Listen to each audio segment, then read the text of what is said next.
यही कोटद्वार यहाँ पे कोई वो क्या बन रहा था पिछली बार, मतलब जो लाइब्रेरी बन रही क्या बन रही, वहाँ पे मैडम आई थी। इन्होंने मतलब कोई इस तरह से मेरे ख्याल से मीडिया में एक दो बार पता नहीं क्या क्या बोला कि मैं प्रयास कर रही हूँ। भाई प्रयास कर रही हूँ तुम तो यहाँ पे आगे बोलो ना। जनता के साथ तो आना ही पड़ेगा। नेता बनता ही जनता से, जनता के साथ तो बैठ नहीं पड़ेगा। अभी सभी लोग आ रहे हैं, हर तरह के लोग आ रहे हैं यहाँ पे। हम ये कह रहे हैं मैं खुद MP से हूँ, मैंने ये देखा तो मैं आया यहाँ पे कि लोग भूखे बैठे हुए हैं, अनशन पे बैठे हुए हैं, तो नेता क्यों गायब है? अभी तो भाई मतलब 3 दिन मतलब अनशन पे बैठे हुए, भूख हड़ताल बैठे हुए, उनकी 3 दिन की पूरी होगी। अब वो आमरण उस पे बैठ गए, मतलब अनिश्चितकालीन हड़ताल। वो पुजारी जी हैं, मैंने सुना है। अक्सरियत में वो भी फौजी है, मतलब रिटायर्ड फौजी। यहाँ पे अधिकतर हमारे रिटायर्ड फौजी। मैं तो ये बोल रहा हूँ आपको, ये अगर आप वहाँ पे आए तो हमारी जो इकनॉमी चल रही है ये आर्मी पे चल रही है। क्योंकि अगर अंग्रेज़ों ने मतलब यहाँ पे छावनी लहसुन में नहीं बनाई होती या कुमाऊँ के लिए मतलब रानी खेत में नहीं बनाई होती ना, तो हमारी वो नौबत है जैसे बिहार की नौबत है, हमारी नौबत है जैसे बांग्लादेश की नौबत है, हमारी वो होती है जैसे श्रीलंका में भूखमरी हुई थी, जैसे नेपाल में जो भूखमरी हुई थी वो स्थिति होती है। हमारी 50% जहाँ तक मेरा एवरेजन है कि 50% हमारी इकनॉमी है, जो हमारा आर्थिक जो हमारी दशा है वो हमारी फ़ौज पे डिपेंड करता है, चाहे वो कार्यरत फौजी हो चाहे वो रिटायर्ड फौजी हो। रिटायर्ड फौजी क्योंकि इन्होंने जो है government of India, state government of जितने भी जो स्टेट्स हैं उन्होंने 2005 से कर्मचारियों की पेंशन बंद कर दी। अब यहाँ पे वो भी बात, दूसरी बात है कि जो निगम है हमारे, जैसे उत्तराखंड में जो 42 निगम है, वैसे यूपी में करीब 50 के निगम है। किसी भी निगम में शुरू से पेंशन नहीं मिलती है।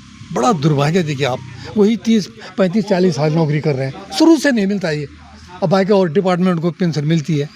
मैं भी एक उस पहले LSD था हमारा, तो मेरे को पेंशन मिलती है, मैं झूठ नहीं बोलूँगा। आपको मिलती है पेंशन? हाँ, LSD इन्होंने निगम बनाया, लेकिन हमारे वो पेंशन मिलती है हमको यहाँ पे, जो कुछ मिलता है। लेकिन हमारा एक सहारा है, और ये जो बाकी कहीं भी कोई पेंशन नहीं है मतलब।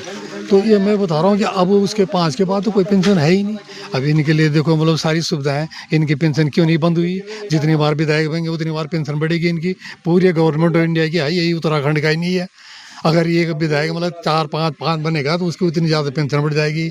इनके लिए मतलब ट्रीटमेंट के लिए विदेश भी जा सकते हैं फ्री। इनका जो आप देख रहे हैं कि आपको पता है कि मतलब कि जो मंत्री संतरी जो होते हैं, जो इनका तो मतलब जो इनकम टैक्स होता है इंडिविजुअल व्यक्तिगत, तो उसमें भी जो है मतलब वो भी गवर्नमेंट भरती है उसको। अच्छा, तो बहुत खुशी। ये तो अब देख लो, हम यूट्यूब में देख रहे हैं, मतलब हम यूट्यूब में देख रहे हैं, ये यहीं के नहीं पूरा ऑल ओवर इंडिया की बात है यहाँ पे।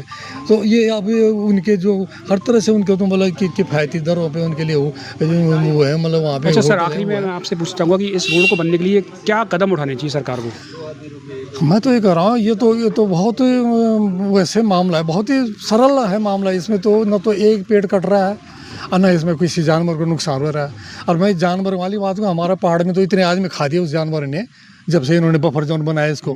बफर जोन पूरा बहुत ज़्यादा इलाका बन चुका है। तो यहाँ मतलब उसको शूट नहीं कर, पहले ज़माने हमारे टाइम पे तो उसको शूट कर दिया करते थे, लेकिन अब नहीं कर रहे हैं शूट। अब उसको टर्टलाइज करते हैं, और यहाँ पकड़ा उन्होंने, वहाँ छोड़े, और वहाँ फिर दूसरे को मार रहा है वो। तो मेरे गांव में उधर मतलब 6-7 आदमी 2-3 साल पहले खाए थे, अभी भी लगा हुआ बाग। अभी फिर कल एक लेडीज़ आई वो हमारे यहाँ से, ये गुलदार ने जो है मतलब उसको। कहाँ की बात कर रहे हैं आप? ये मेरा गांव है मतलब जयरीखाल, ये रौंडाला सड़ाब से आगे मेरा। तो वहाँ पे बंगलगढ़ी गांव से एक लेडीज़ आई है, बहुत सीरियस हो रही है यहाँ सरकारी हॉस्पिटल में। अब उसने दम तोड़ दिया होगा, जीवित है। गुलदार ने उस पर आक्रमण कर दिया, अटैक किया गुलदार ने अटैक किया उसको। ये जयरीखाल की बात है? जयरीखाल की बात है, ब्लॉक जयरीखाल की बात है। हमारा गांव इधर बड़गांव आता है, हमारा बड़ी बंगलगढ़ी की वो लेडीज रहे। तो अब तो गुलदार कोटद्वार में भी दिखाई दे रहे हैं, यहाँ भी आने लगे। अब तो तब उनका कोई है ही नहीं। अब सवाल इस बात का कि क्या हम जानवरों के लिए है, इसके लिए मैं लड़ाई, जानवरों का निवाला बनेंगे हम? नहीं, इसके जानवर हमारे लिए। सर मैं इसके लिए काम कर रहा हूँ, मैं काफ़ी लड़ाई लड़ रहा हूँ अपने इलाके में, नंदपुर में। वहाँ पे तो हर दिन दिख रहा है गुलदार, पर डे आप देख सकते हैं। अगर 9 बजे रात में खड़े हुआ तो गुलदार देखने को मिल जाएगा आपको। कभी कुत्ते को खा रहा है, कभी किसी घर में बैठा हुआ है। वहाँ नंदपुर के साइड में, नंदपुर में रहता हूँ, तो वहाँ जानवर तो कई खा दिए उन्होंने, लेकिन इंसान की बात, इंसान की नंबर आने वाला है, बहुत ज़्यादा दूर नहीं है। तो आप ही, मैं यही कह रहा हूँ कि मतलब मानवता के नाते भी देखो ना, क्या हम उनके निवाला है? हम जो हम कोई हमारी वो है ही नहीं, मतलब हमारी कोई वैल्यू है ही नहीं ना। कोई कुछ नहीं किया इस गवर्नमेंट ने जो NGT बनाया, जो मतलब बफर जोन बनाया, इससे तो बहुत ही ज़्यादा वो बना दिया इन्होंने कि जानवरों को बिल्कुल नहीं छेड़ना है, चाहे वो कितने आदमी खा दिए, उनको मुआवजा दे दो। अरे मुआवजा क्या, आदमी 10 लाख रुपए मिल रहे हैं, किसी जान हम पैसों से खरीद सकते? 10 लाख रुपए मिल रहे हैं शायद, किसी बच्चे को खा जाए 10 लाख रुपए क्या होगा पता है? किसी का जवान लड़का, किसी की जवान, ये 10 लाख में 10 लाख क्या? मैंने गाँव में एक व्यक्ति का इंटरव्यू देखा था जिसने बोला कि मैं 11 लाख दे रहा हूँ, मुझे मारने की अनुमति दे दो। 10 लाख कोई मायने नहीं रखते किसी बच्चे के हाँ, लिए। 10 लाख कोई मायने नहीं रखते। तो ये तो बहुत ही, मैं तो समझ रहा हूँ कि अच्छा नहीं है, और सरकार को सोचना पड़ेगा इसके लिए, और जो ये जानवरों के लिए भी सोचना पड़ेगा, इन तो इंसान के लिए भी सोचना पड़ेगा। और ये रोड तो, इस रोड तो बहुत ही जेन्युइन केस है ये, इसमें तो ज़्यादा मतलब खर्चा भी नहीं है, और ज़्यादा मतलब किसी जानवर को परेशानी कुछ भी नहीं होगी इंसान के लिए। अगर वो 8 किलोमीटर एलिवेटेड बना देते हैं वो, तो सारी समस्या सॉल्व हो जा रही है यहाँ पे, कुछ नहीं बाकी। ठीक है सर, ये तो अंग्रेजों की बनाई रोड है, तो 100 साल से पुरानी रोड है। ठीक है सर, धन्यवाद सर आपका बहुत बहुत। Thank you.